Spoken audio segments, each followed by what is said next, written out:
The day it happened was unlike any other.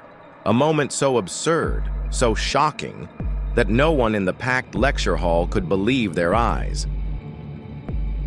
It was a regular Tuesday afternoon at Crestmore University, a prestigious institution with ivy-covered walls and a reputation for academic excellence. The students in Professor Harold Whitman's philosophy class had expected nothing more than another grueling lecture on moral relativism.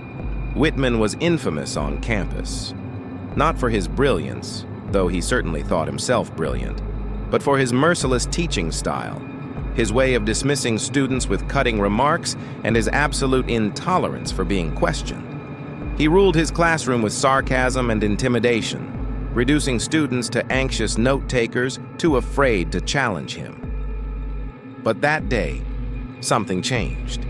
Sitting in the third row, Ayanna Moore, a very young black woman in her early 20s, had been listening carefully. She wasn't just another student, she was a top performer, a deep thinker, and unafraid to question authority. And she had noticed a glaring flaw in Whitman's argument. So she raised her hand. Whitman arched an eyebrow, but gestured lazily for her to speak. "Actually, Professor," Ayanna began, her voice calm yet assured, "doesn't that contradict Kant's categorical imperative? If morality is purely relative, then wouldn't that mean any action, even one considered harmful, could be justified depending on perspective?" A hush fell over the class. Whitman blinked. He hadn't expected to be challenged, let alone by her. For a brief second, he could have simply engaged in debate. That's what philosophy was about, after all. But instead, he smirked. "Oh, I see," he said, his voice dripping with condescension. "A first-generation college student thinks she understands centuries of philosophy better than I do. That's adorable." The room fell completely silent. Some students shifted uncomfortably in their seats. A few chuckled nervously, unsure of whether to laugh or recoil. But Whitman wasn't done. "Maybe instead of embarrassing yourself, you should focus on more attainable goals. You know, something in line with your background." He let that last word hang in the air. The weight of it was unmistakable. Ayanna's grip on her pen tightened, but she didn't flinch. She stared at Whitman unblinking, while the rest of the class sat frozen, too afraid to speak, too ashamed to look at her. Even the ones who knew this was wrong kept quiet. Whitman smirked again, turning back to his notes as if the matter was settled. But what he didn't know, what none of them knew, was that this moment was about to be seen by millions. A student in the back had been recording the lecture. It wasn't unusual. People recorded for notes all the time. But this video, this was different. The clip captured everything. Whitman's dismissive sneer, Ayanna's controlled yet piercing expression, the uncomfortable silence that followed. By midnight, the video had been uploaded to social media. By morning, it had gone viral. The title, "Professor mocks student for questioning him, regrets it instantly." Professor, Whitman exposed, began trending worldwide. People were outraged. Some called for Whitman's resignation. Others began digging into his past, uncovering disturbing patterns. Former students shared eerily similar humiliating experiences. Old class recordings surfaced, where Whitman had made questionable comments before. Some students even alleged that he graded unfairly, punishing those who dared to challenge him. The university was silent. For hours, administrators refused to respond. Then, finally, at 4 p.m., a formal statement was released. "We take allegations of misconduct seriously. An internal review will be conducted immediately." But by then, it was too late, because Ayanna had already taken control of the narrative. 2 weeks after the incident, in a packed TEDx event, Ayanna stepped onto the stage. Her topic? The power of public humiliation and how it backfires. She didn't just speak about that day in class, she dismantled it. She broke down the psychology of academic elitism, exposing how systemic biases were deeply embedded in institutions meant to foster knowledge. She highlighted the dangers of intellectual gatekeeping, of professors who use their power to silence instead of teach. Her speech was powerful, unapologetic, precise. She ended with a chilling final statement. The real embarrassment isn't being questioned. The real embarrassment is fearing the question itself. The audience erupted into a standing ovation. The video was uploaded that night. By the next morning, it had been viewed by over 12 million people. And by noon, the university was in full crisis mode. Professor Whitman was suspended. Students protested outside the philosophy building, demanding his termination. National news outlets picked up the story, forcing Crestmore University to publicly distance itself from Whitman. The Board of Trustees called an emergency meeting. The pressure was unrelenting. Whitman, once untouchable, was now a pariah. But just when it seemed like the story had reached its climax, when people thought justice had been served, something even darker surfaced.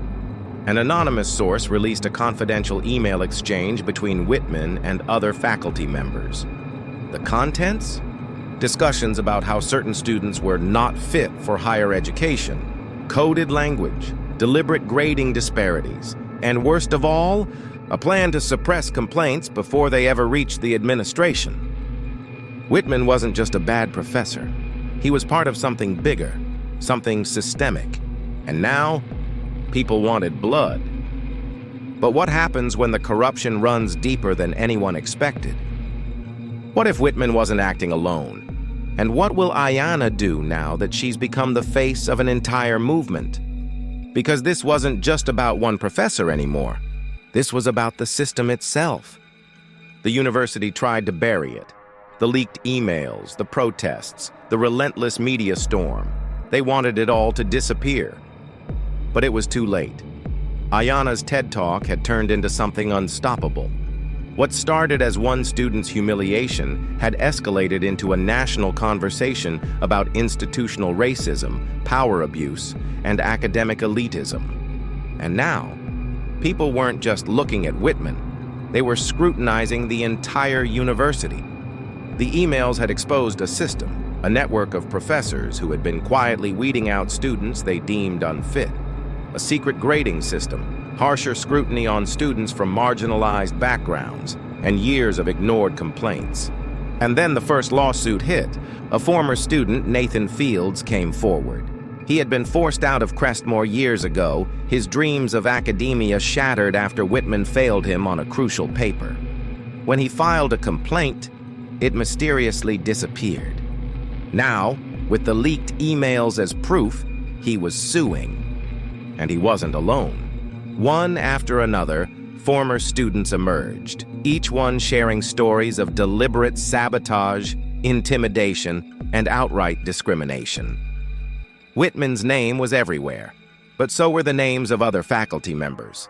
The university went into full panic mode. They issued another statement, this time cutting ties with Whitman completely. Professor Harold Whitman has been terminated, effective immediately.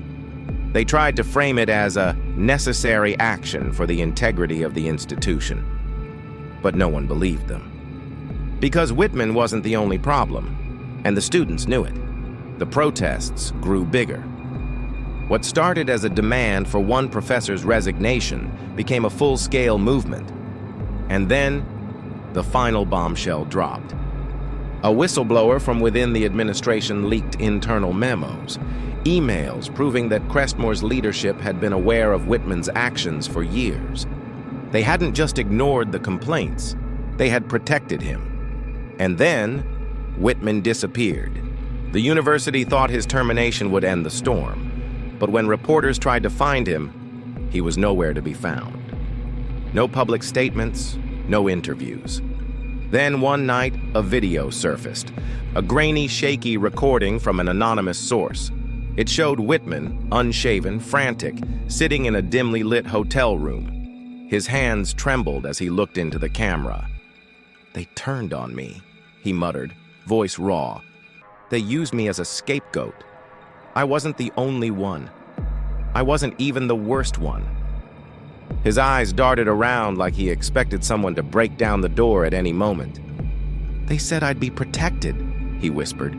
"They promised, but now they're coming for me, too." And then, the video cut off. Whitman had just confirmed what everyone suspected. He wasn't alone. The corruption ran deeper than anyone thought.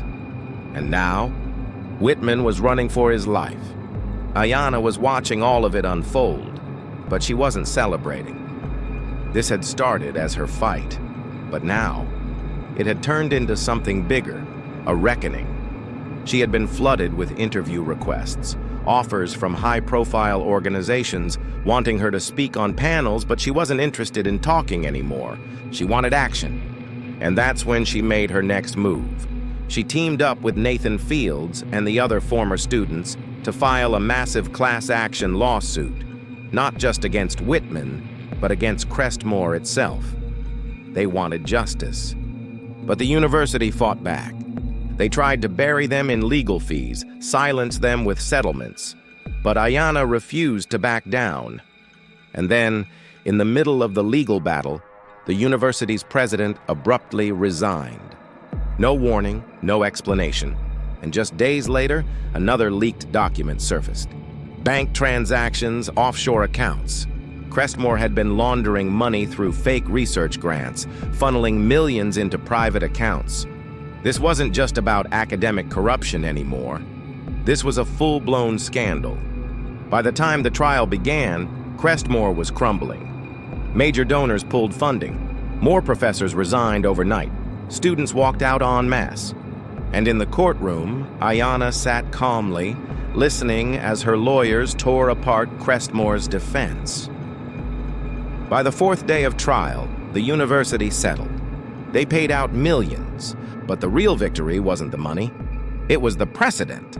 Other students at other universities in other cities started coming forward. They had been watching, and now they weren't afraid anymore. Ayanna stepped out of the courthouse to a sea of reporters. Cameras flashed. Someone shouted, "How does it feel to have won?" She looked at them for a moment. Then, finally, she spoke. "This wasn't a win. This was just the beginning." And then she walked away.